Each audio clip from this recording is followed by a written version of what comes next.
Welcome back in, everybody. My global thespians unite.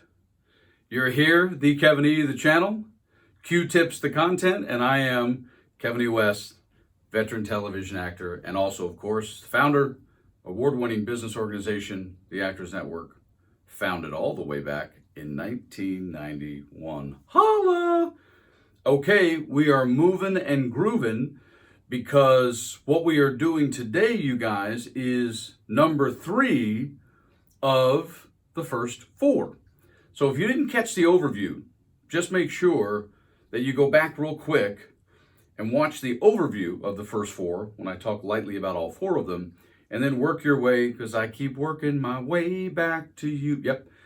Work your way here to number 3, which is, of course, representatives. And it's one of the first things we're always told when we want to do this for money. And as I will continue to share with you, and I do this, guys, just because anybody could come in at any point and watch a video and a piece of content that's only 10 minutes long. Guys, I could spend 5 hours on conversations about representatives. And over time, I'm going to be doing stuff with various questions and showbiz scenarios. There's stuff on IG Live, if you go to Instagram, that I'll cover on representatives. But right here, for number 3 of the first 4, representatives, again, we have 6 things I want to talk to you about really quickly so that you just kind of get the foundation set for representatives. Number 1 is, don't forget, agent or manager. Technically, legally, we hire them. I know, ha ha.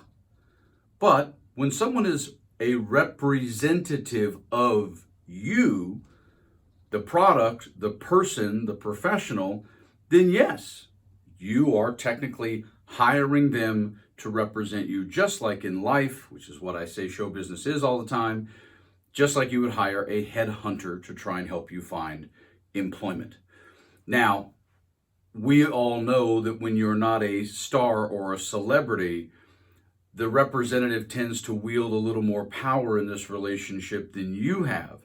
I just don't want you to forget that we are technically hiring them, which I've done 46 times in my career. Not a joke.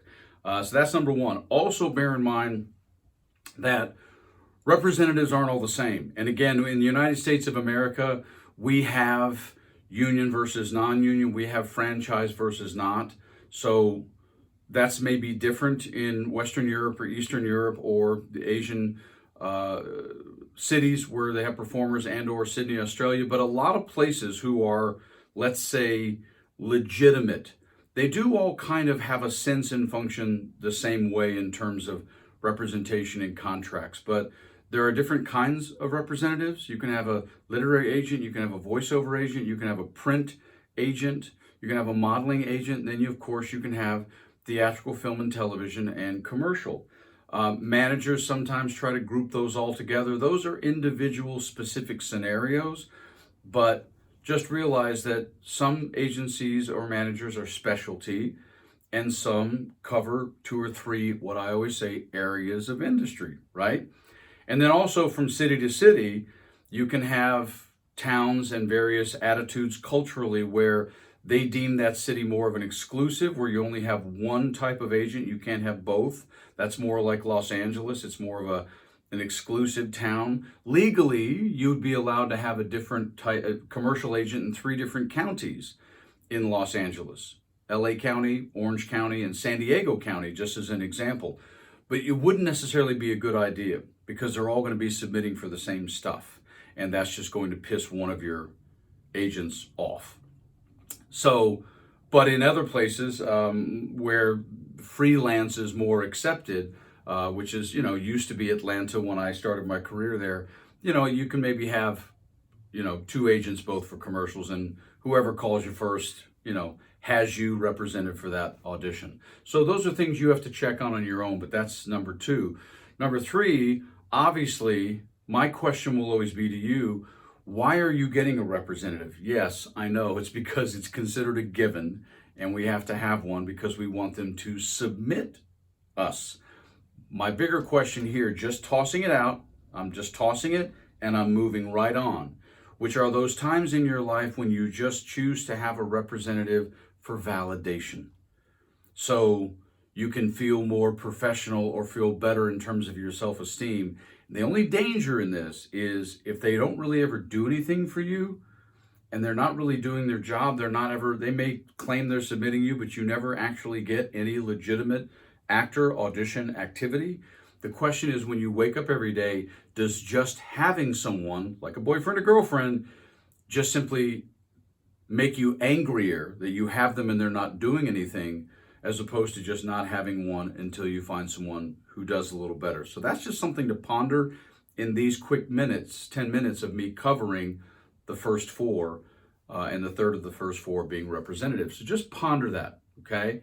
Number 4 about representatives is you want to make sure that when you go in to have a meeting with one of them, to have them consider representing you, that you go in with a game plan, man. You got to have questions prepared for them.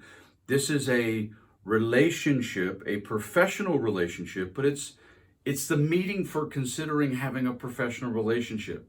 They're always going to have questions, but you got to have questions too, man. And again, this is why I could spend hours and hours, and yes, in the library, the encyclopedia of my goofy mind up here, of all the years of consulting actors for 3+ decades, trust me on the sunscreen, I will be going down the road of those questions eventually in one of these videos, and several of them actually, because it's a huge deal. But just for now, first 4, just understand, got to have questions. Number 5 of the 6 is making sure that we're always clear on defining the difference between an agent and a manager. And also with regards to commission percentage. But let's understand this.